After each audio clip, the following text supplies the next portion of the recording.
नमस्कार, आप देख रहे हैं उत्तराखंड का महासंग्राम। मैं हूं आपके साथ संदीप तिवारी।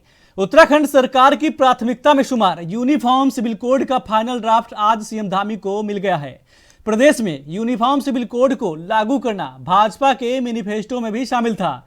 बता दें कि साल 2022 में हुए विधानसभा चुनाव से पहले बीजेपी ने जो मैनिफेस्टो जारी किया था उसमें इस बात का भी जिक्र किया गया था कि अगर बीजेपी की सरकार बनती है तो वह प्रदेश में यूनिफॉर्म सिविल कोड लागू करेंगे। साल 2022 में बीजेपी की सरकार बनने और मुख्यमंत्री पुष्कर सिंह धामी के नेतृत्व में दोबारा सरकार का गठन होते ही पहली कैबिनेट की बैठक में यूसीसी का प्रस्ताव पास किया गया। फिर पूरी तत्परता के साथ राज्य सरकार ने प्रदेश में मसौदा तैयार करने के लिए विशेषज्ञ समिति का गठन कर दिया। ऐसे में विशेषज्ञ समिति ने करीब 19 महीने में यूनिफॉर्म सिविल कोड का फाइनल ड्राफ्ट तैयार कर लिया है, जिसे आज समिति ने सीएम धामी को सौंप दिया है। राज्य सरकार को यूसीसी का ड्राफ्ट मिलने के बाद 3 फरवरी यानी शनिवार को होने वाली कैबिनेट बैठक में इसे मंजूरी दी जाएगी। वहीं 5 फरवरी से विधानसभा का विशेष सत्र आहूत हो रहा है और 6 फरवरी को सदन के पटल पर यूसीसी का ड्राफ्ट रखा जाएगा। यह पहला मौका नहीं है जब देश दुनिया की निगाहें उत्तराखंड राज्य पर टिकी हों, बल्कि इससे पहले भी उत्तराखंड सरकार कई बड़े ऐसे फैसले ले चुकी है जो अन्य राज्यों के लिए नजीर बनी है। हालांकि हम बात कर रहे हैं नकल विरोधी कानून, धर्मांतरण कानून समेत तमाम ऐसे प्रावधान राज्य सरकार ने किए हैं जिस पर देश भर में धामी सरकार ने वाहवाही लूटी है। उत्तराखंड में यूनिफॉर्म सिविल कोड का लागू होना इसलिए भी बड़ी बात है क्योंकि यह देश का पहला प्रदेश है जहां यूनिफॉर्म सिविल कोड लागू होने जा रहा है। यही नहीं, इसका महत्व इसलिए भी है और अधिक बढ़ जाता है क्योंकि आगामी लोकसभा चुनाव से पहले मुख्यमंत्री पुष्कर सिंह धामी एक बड़ा मास्टर स्ट्रोक खेलने जा रहे हैं।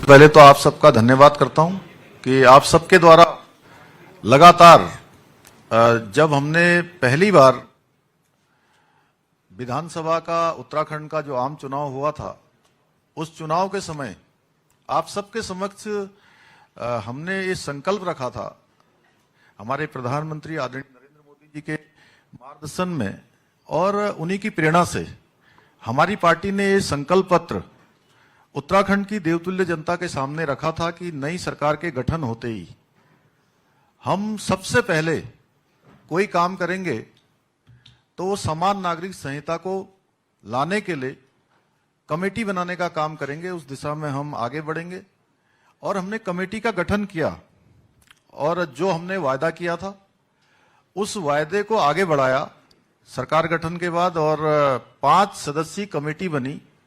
सेवानिवृत्त जस्टिस रंजना प्रकाश देसाई जी की अध्यक्षता में, जिसमें सिक्किम के मुख्य न्यायाधीश प्रमोद कोहली जी, हमारे राज्य के मुख्य सचिव रहे श्री शत्रुघ्न सिंह जी, प्रोफेसर सुरेखा डंगवाल जी दून विश्वविद्यालय की कुलपति और श्री मनु गौड़ जी समाजसेवी, इन 5 लोगों की कमेटी ने इस ड्राफ्ट को बनाने का काम किया है।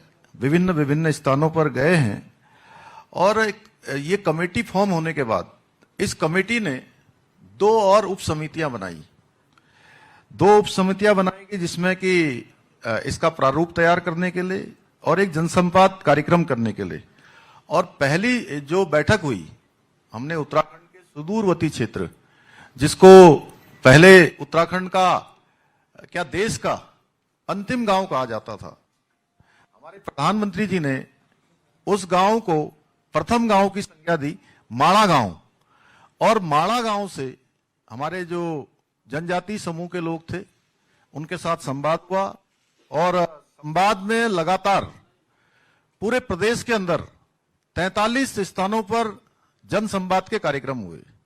लोगों से उनकी राय ली गई, उनके विचार जाने गए और उसके पश्चात वेब पोर्टल लॉन्च किया गया और वेब पोर्टल लॉन्च किया गया और वेब पोर्टल में 2,33,000 लोगों ने अपने विचार दिए और प्रदेश के लगभग 10% परिवारों का इसमें कहीं ना कहीं उनके विचार सम्मिलित हो गए और ये देश का पहला ऐसा काम है समान नागरिक संहिता का जिसके लिए इतनी बड़ी संख्या में, ये पहला उदाहरण है कि 10% लोगों ने प्रदेश के अंदर अपनी राय इस पर रखी है और उनकी राय के आधार पर हम आगे बढ़े हैं। समिति ने अभी तक 72 बैठकें पूरी की हैं और आज उन्होंने हमको अपनी रिपोर्ट दे दी है और मैं विशेषकर से, चूंकि समिति में रंजना प्रकाश देसाई जी की अध्यक्षता में जो समिति है, वो समिति हमारी बहुत विद्वान लोगों की समिति है और उन्होंने बहुत इस पर परिश्रम किया, अनेकों स्थानों पर गए, दिल्ली के अंदर भी उन्होंने जनसंवाद के कार्यक्रम किए और सब विद्वान लोगों के विचार उन्होंने संकलित किए हैं और आज हमको इन्होंने ड्राफ्ट सौंप दिया है। मैं समिति का दिल से धन्यवाद करता हूं।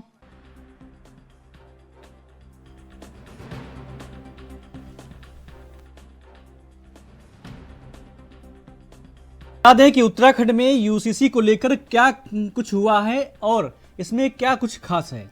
23 मार्च 2022 को धामी 2.0 सरकार का गठन हुआ।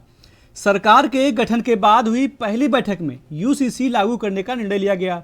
27 मई 2022 को यूसीसी का ड्राफ्ट तैयार करने के लिए विशेषज्ञों की समिति गठित की गई थी। सेवानिवृत्त न्यायाधीश रंजना देसाई की अध्यक्षता में गठित की गई विशेषज्ञों की टीम जो आगे कार्रवाई करती रही अपनी। उसके बाद विशेषज्ञ कमेटी में रंजना देसाई समेत 5 सदस्यों को शामिल किया गया। कमेटी गठित होने के बाद ही सदस्यों ने ड्राफ्ट तैयार करने के लिए काम शुरू कर दिया। यूसीसी का ड्राफ्ट तैयार करने के लिए समिति को 6 महीने का वक्त दिया गया था। 2 दिसंबर 2022 में समिति के कार्यकाल को अगले 6 महीने के लिए बढ़ा दिया गया था। 27 मई 2023 को गठित कमेटी का 1 साल का कार्यकाल पूरा हो गया।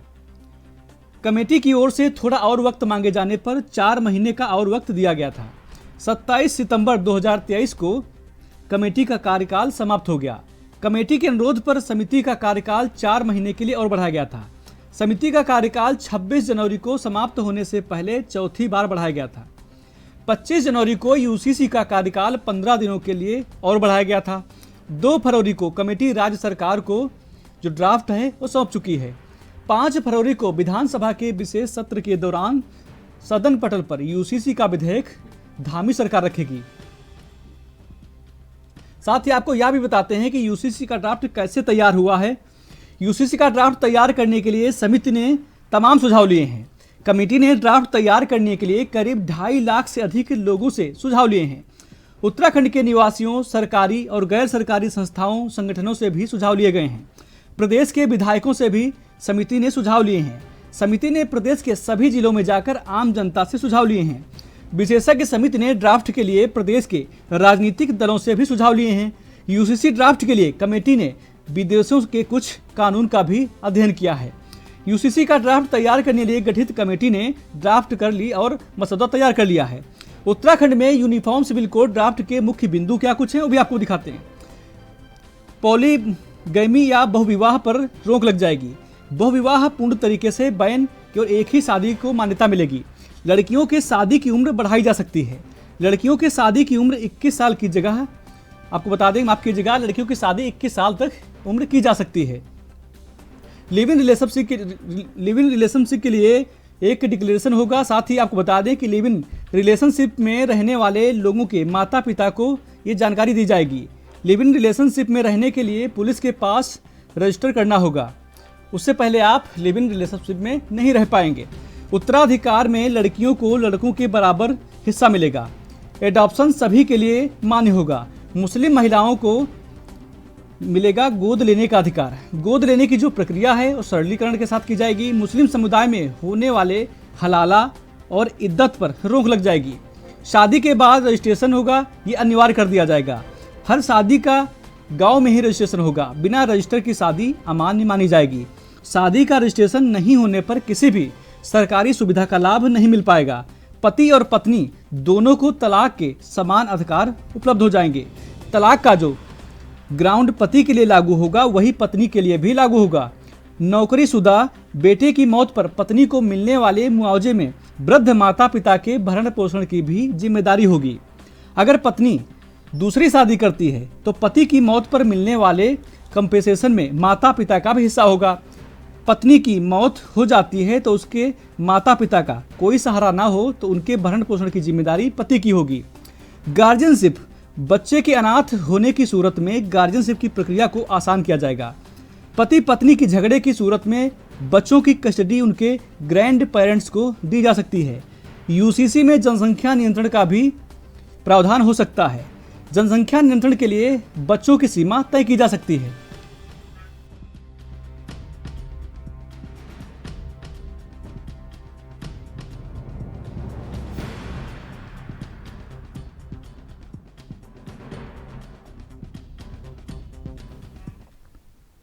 और इस अहम मुद्दे पर चर्चा करने के लिए हमारे साथ 3 मेहमान जुड़ गए हैं। संजीव वर्मा जी हैं, प्रदेश प्रवक्ता हैं बीजेपी से।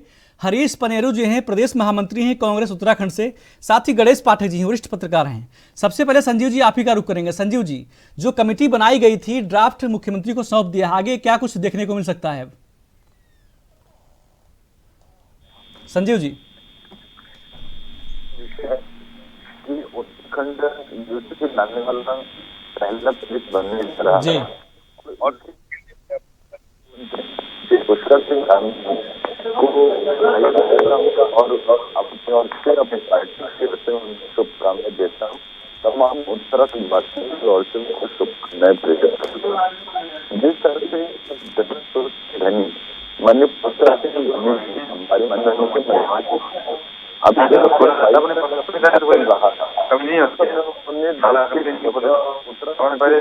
ठीक है संजीव जी, आएंगे आपके पास। आपकी आवाज ठीक नहीं आ रही है, आपकी आवाज ठीक नहीं आ रही है, नेटवर्क प्रॉब्लम चल रही है। हरीश पनेरू जी, आपको आवाज आ रही है? हरीश पनेरू जी, आवाज आ रही है आपको? चलिए, लगता है हरीश पनेरू जी से भी संपर्क नहीं हो पा रहा है। जल्दी संपर्क करने का प्रयास करेंगे। बता दें कि उत्तराखंड सरकार की प्राथमिकता में शुमार यूनिफॉर्म सिविल कोड का फाइनल ड्राफ्ट आज सीएम धामी को मिल गया है। प्रदेश में यूनिफॉर्म सिविल कोड को लागू करना बीजेपी के मैनिफेस्टो में भी शामिल था।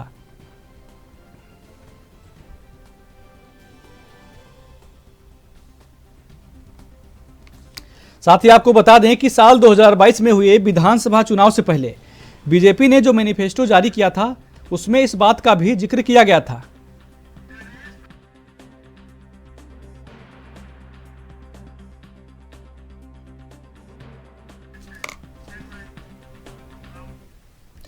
हरीश पनेरू जी, आवाज आ रही है आपको? जी आ रही है। बिल्कुल। हरीश पनेरू जी, आपका कमेंट चाहेंगे। जो यूसीसी का मुद्दा चल रहा है उत्तराखंड में, इसको आप कैसे देखते हैं?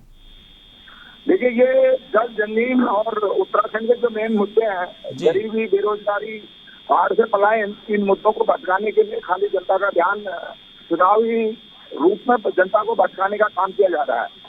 यूनिफॉर्म सिविल कोड लाके कोई बहुत बड़ा लाभ उत्तराखंड राज्य के पिछड़ेपन को, पलायन को, बेरोजगारी को दूर नहीं किया जा सकता है।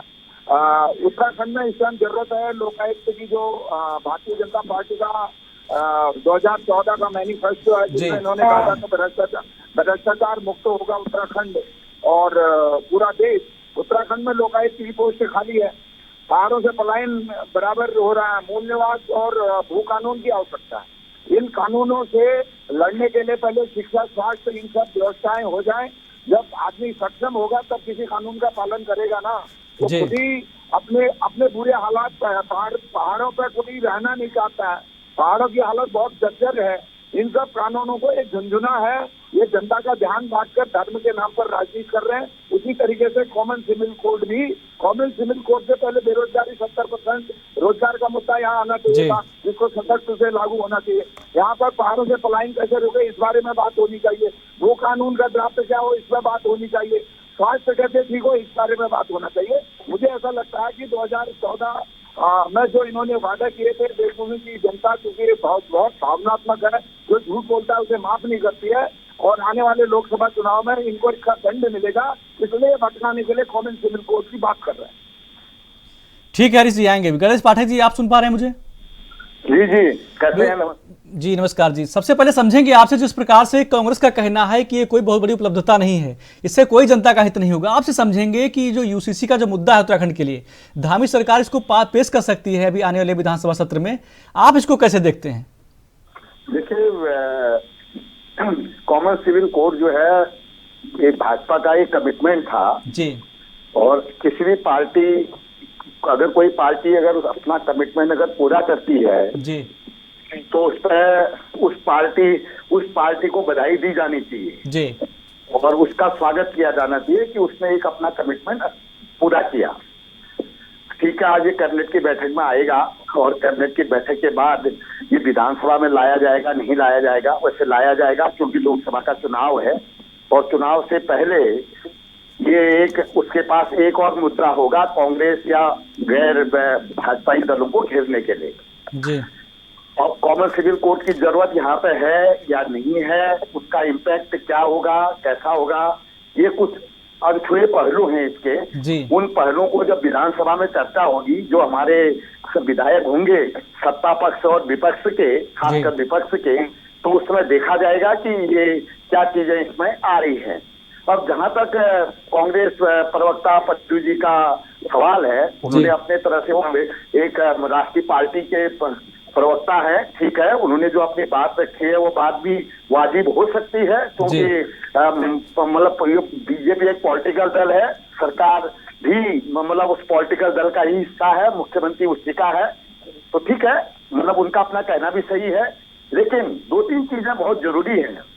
पहली बात यह है कि जो कांग्रेस के पनेरू जी जो मुद्दा उठा रहे थे पलायन का, जी देखिए, मतलब पलायन एक बहुत गंभीर विषय है।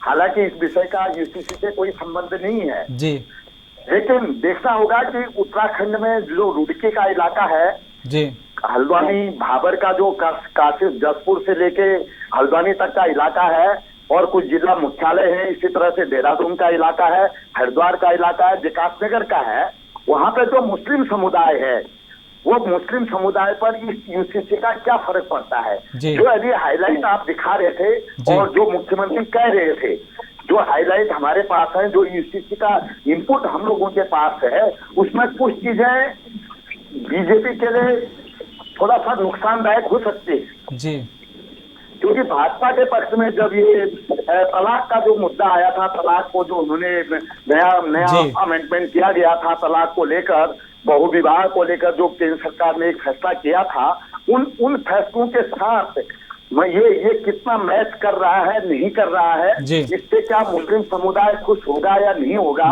इसको थोड़ा देखा जाना होगा। ये बहुत एक मतलब बहुत गंभीर मतलब विषय है और एक सरकार जो है एक कदम इस मामले में आगे बढ़ी है, तो देखना होगा कि ये उन्होंने ये इसका क्या मतलब इम्पैक्ट पड़ेगा। इसके अलावा जो बात सामने आ रही है कि उन्होंने जिला मुख्यालय में बैठक करी, तमाम लोगों से बातचीत करी, मतलब ये थोड़ा सा बहुत ज्यादा संदेह पैदा करता है कि मतलब किन लोगों से बात करी। देखिए कि मतलब मीडिया भी एक चौथा स्तंभ है, चाहे वो सो कॉल है या मतलब उसको शैडो कह सकते हो, शैडो फोर्थ स्टेट है, लेकिन मतलब कहीं भी पत्रकारों की राय नहीं ली गई या दूसरे कई लोगों की राय नहीं दी गई। तो ये राय वाला जो मतलब मामला है, जो 72 बैठकें की गई, जिला मुख्यालय में की गई है या दिल्ली में की गई है, ये थोड़ा सा मतलब चीजों को वो कर रहा है, घालमेल कर रहा है जी। जी संजीव जी, जी अभी आपने गणेश पाठक जी को सुना, उन्होंने कहा कि जिनकी राय ली गई है, जो चाहे जनता के बीच गए हों, तमाम ऐसी चीजें हैं, उसमें कहीं ना कहीं संदेह के घेरे में खड़ी हो रही कमेटी जो गठित की गई थी। संदीप जी, देखिए, सबसे पहले तो आज एक बहुत शुभ दिन है और एक बहुत शुभ घड़ी है जब उत्तराखंड यूसीसी का ड्राफ्ट लाने वाला पहला ऐसा राज्य बना है और इसके लिए दृढ़ सोच के धनी माननीय मुख्यमंत्री श्री पुष्कर सिंह धामी जी का मैं हार्दिक अभिनंदन करता हूं, उनको बधाई देता हूं, उनको शुभकामनाएं पूरे प्रदेश और देश की ओर से प्रेषित करता हूं। जहां एक बहुत लंबे समय से यूसीसी की मांग लगातार होती रही और आज वो शुभ घड़ी आ गई है जबकि यूसीसी का ड्राफ्ट ड्राफ्टिंग कमेटी ने माननीय मुख्यमंत्री जी को सौंप दिया है। जी। और उत्तराखंड देखिए न्याय की भूमि है। यह गोलू देवता जो न्याय के देवता हैं, जी। वो हमारे यहाँ उत्तराखंड में स्थित हैं और सबको एक समान न्याय मिले उस दिशा में यूसीसी एक महत्वपूर्ण अपना रोल प्ले करेगी, जहां एक समानता का अधिकार सभी को मिलेगा। और इसी ध्येय को लेकर माननीय मुख्यमंत्री जी जब हमारा 2022 का विधानसभा का चुनाव चल रहा था, उस समय उन्होंने तमाम उत्तराखंड की जनता से एक वायदा किया था। एक हम लोग इस मुद्दे को लेकर जनता के बीच गए थे और जनता ने इस पर अपनी सहमति की मोहर लगाई थी कि हम यूसीसी का ड्राफ्ट चाहते हैं, हम यूसीसी अपने प्रदेश में लाना चाहते हैं। और जनता के मैंडेट पर जिस तरह से हम लोग खरा उतरे और जनता से किए हुए वायदे को माननीय मुख्यमंत्री जी ने पूर्ण करने का काम किया, तो उत्तराखंड आज देश का नंबर 1 राज्य बन गया है यूसीसी का ड्राफ्ट लाने वाला। और जो वायदा किया वो निभाया। और पहली बैठक में जो ड्राफ्टिंग कमेटी की ड्राफ्टिंग कमेटी की समिति का गठन करने की जो हमने बात कही, उसको हमने अक्षरशः पूर्ण किया। और माणा की जनजातीय समूह सहित हमने अन्य कई जगहों से इसके ऊपर राय मशविरा लिया। वेब पोर्टल खोला, 2,37,000 लोगों से इसके ऊपर विचार आमंत्रित किए।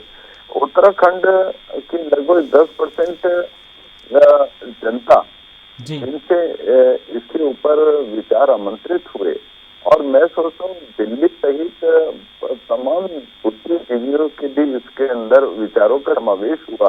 तो मैं सोचता हूँ एक बहुत अच्छा यूसीसी का ड्राफ्ट और जो जस्टिस रंजना प्रकाश देसाई जी की अध्यक्षता में यहाँ पर माननीय मुख्यमंत्री जी को सौंपा गया है। और आने वाला जो हमारा विधानसभा का सत्र आहूत होने वाला है, उसमें विधानसभा के पटल पर इसको रखा जाएगा और उसके बाद यह अपने तरह से एक कानून की शक्ल ले लेगा। और मैं सोचता हूँ जिस तरह से माननीय मुख्यमंत्री जी जिन्होंने कहा था कि विजन 2025 अपना एक दिया था कि 2025 में उत्तराखंड देश का सर्वश्रेष्ठ राज्य हम बनाकर रहेंगे, और उसके लिए वो लगातार कदम ताल कर रहे हैं। चाहे विकास की बात हो, चाहे इंफ्रास्ट्रक्चर के डेवलपमेंट की बात हो, चाहे युवाओं को रोजगार की बात हो, चाहे स्वास्थ्य, शिक्षा और किसान को उन्नत करने की बात हो, तमाम दिशाओं में हमारी सरकार लगातार आगे बढ़ रही है। जिस तरह आप देखें कि नस्ल विरोधी कानून लाने वाला उत्तराखंड पहला ऐसा राज्य बना है। और कल ही माननीय राष्ट्रपति महोदय जी ने भी एक कठोर नस्ल विरोधी कानून लाने की बात कही।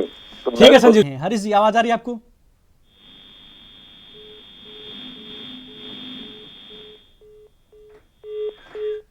चलिए, हरीश से संपर्क नहीं हो पा रहा है।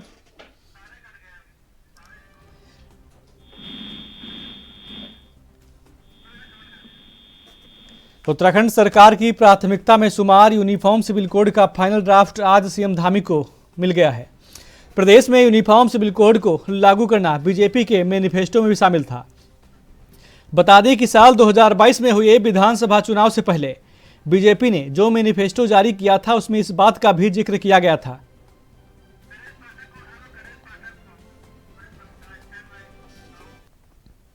चर्चा को आगे बढ़ाते हैं। गणेश पाठक जी, आवाज आ रही है आपको? जी आ रही है। देखिए गणेश पाठक जी, एक बहुत अच्छी बात आपने कही थी कि मीडिया से तो कोई जिक्र नहीं किया गया था इस बारे में, लेकिन बीजेपी की अगर बात करें तो बीजेपी लगातार ऐसी बड़ी बड़ी बातें हैं जो कह रही है, लेकिन कांग्रेस को बातें भा नहीं रही हैं। उन्होंने भू कानून की बात की थी, पलायन की बात की थी, लेकिन अगर हम यूसीसी की बात करें तो आप इसको कैसे देखते हैं? क्या आम व्यक्ति को ये सीधे लाभ पहुंचाएगा या फिर जो परिस्थिति उत्तराखंड में बनी हुई है अभी, ये ऐसे ही बनी रहेगी? देखिए, यूसीसी एक महत्वपूर्ण है। जी। समान नागरिक कानून जो है लोगों को होना चाहिए समान। आप एक लोकतंत्र में रह रहे हैं तो जी। लोकतांत्रिक देश में एक देश, एक कानून, एक विधान, एक निशान, ये बीजेपी का भी नारा रहा है और लोग भी चाहते हैं।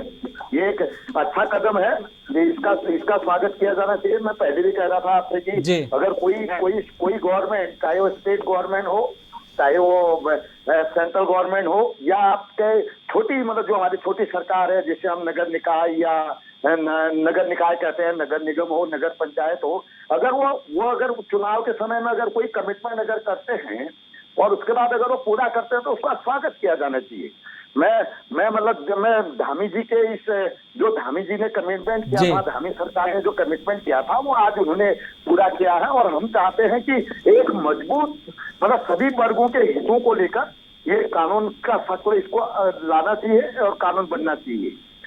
लेकिन सवाल ये भी है कि क्या, मतलब आज की जो स्थितियां हैं, उन स्थितियों में, किन परिस्थितियों में ये जो यूसीसी इनको लाना पड़ा है उसको भी स्पष्ट करना चाहिए। इसमें कहीं कोई, मतलब सरकार कोई ऐसा तो नहीं है कि सरकार को कहीं लग रहा है कि बहुत ज्यादा अस्थिरता की स्थितियां हैं, बहुत दूसरी स्थितियां हैं जो धार्मिक भी हो सकते हैं, राजनीतिक भी हो सकते हैं, सामरिक भी हो सकती हैं, उसको भी क्लियर सरकार को करना चाहिए। और क्लियर करके सदन में जब सरकार इसका विधेयक का प्रारूप आएगा तो उस पर जब चर्चा होगी तो सारी चीजें साफ होंगी। जी। तो दूसरी बड़ी बात है, अभी मैं प्रदेश के संजीव जी को सुन रहा था, भाजपा के वरिष्ठ नेता हैं और अच्छा बोलते हैं, अच्छी जवाब देते हैं। जो वो कह रहे थे कि करीब 2 लाख लोगों से जो है बातचीत करी, एक वेब पोर्टल भी बनाया गया। और अब आप ये देखिए कि उत्तराखंड जो है एक पहाड़ी परिवेश का राज्य है, यहाँ का जो टेलीकम्युनिकेशन सिस्टम है वो सिस्टम कितना काम कर रहा है, कितना नहीं कर रहा है, कितने लोगों ने उन्होंने पार्टिसिपेट किया, मतलब कुछ शहर के लोगों ने किया या गांव के लोगों ने भी किया, ये भी एक देखने की बात होगी। जो परसेंटेज बता रहे थे कि टोटल 10% उन्होंने किया, हमारी टोटल पॉपुलेशन 1 करोड़ 40 लाख है। इस हिसाब से अगर हम इसका 10% लगाएं तो ये करीब जो बता रहे हैं वो ठीक हो सकता है। लेकिन चीजें ये भी देखनी पड़ेंगी कि अगर वो ज्यादा तरीके से और वाइड स्केल पर अगर इसको अगर वो बातचीत करते तो जो शंकाएं लोगों के मन में थी, जो हम सोच रहे हैं कि जो मुस्लिम लॉ है, मुस्लिम लॉ कितना इससे प्रभावित होगा और क्या क्या इससे प्रभावित होंगे, केंद्र सरकार भी यूसीसी लाने वाली है, जब केंद्र सरकार यूसीसी लाएगी तो वो इससे कितना प्रभावित होगा, ये सारी चीजें और क्लियर हो जाती। लेकिन ठीक है, सरकार सर्वाधिकार संपन्न है, सरकार जो है जनहित में कोई भी कदम उठा सकती है तो उसका स्वागत करना चाहिए। हाँ, अगर इसकी आंच सपोज करिए कि अगर इसकी आंच किसी वर्ग पर जारी है, अगर सपोज करिए कि जो बहुविवाह वाला जो अभी एक पॉइंट आ रहा था, उस बहुविवाह में मुस्लिम समुदाय या तलाक वाले में मुस्लिम समुदाय या जो उम्र वाला स्थित है, उम्र बढ़ाई जानी चाहिए। अभी तो उन्होंने सुझाव दिया कि बढ़ाई जानी चाहिए, तो ये तो केंद्र सरकार भी कह रही थी कि बढ़ाई जानी चाहिए। वैसे ही मतलब आप देखिए कि पहाड़ों में लड़कियां नहीं मिल रही हैं, पहाड़ में एक बड़ी समस्या आई है इस समय, लड़कों की शादी नहीं हो रही है, लोग कुंवारे रहने लगे हैं। तो ये जो सारी स्थितियां, जो सामाजिक विसंगतियां हैं, जो कुप्रभाव है समाज में, जो कुप्रभाव है, उनको भी सरकार को देखना चाहिए। बिल्कुल, पाठक जी आएंगे भी। पाठक जी, संजीव जी, देखिए यूसीसी अगर लागू हो जाता है तो कहीं ना कहीं सरकार के सामने बड़ी चुनौतियां होंगी, उन चुनौतियों से कितना लड़ने के लिए तैयार है बीजेपी? संदीप जी, देखिए, सरकार, हमारी सरकार से केंद्र सरकार की हम बात करें या राज्य सरकार की बात करें, सबका साथ, सबका विश्वास, सबका प्रयास, इस ध्येय वाक्य के साथ हमारी सरकार चल रही है कि सरकार के जितने भी लाभ हैं, सरकार की जितनी भी योजनाएं हैं, सरकार की जो भी नीतियां हैं, उसका लाभ जन जन तक पहुंचे और विदाउट एनी डिस्क्रिमिनेशन, हम किसी को कम, किसी को ज्यादा नहीं, बल्कि सभी को एक समान न्याय देने की दिशा में हम लोग बहुत तेजी के साथ आगे बढ़ रहे हैं। सबको एक समान लाभ देने की दिशा में बहुत तेजी के साथ आगे बढ़ रहे हैं। चाहे अब हमारी जो मातृशक्ति है,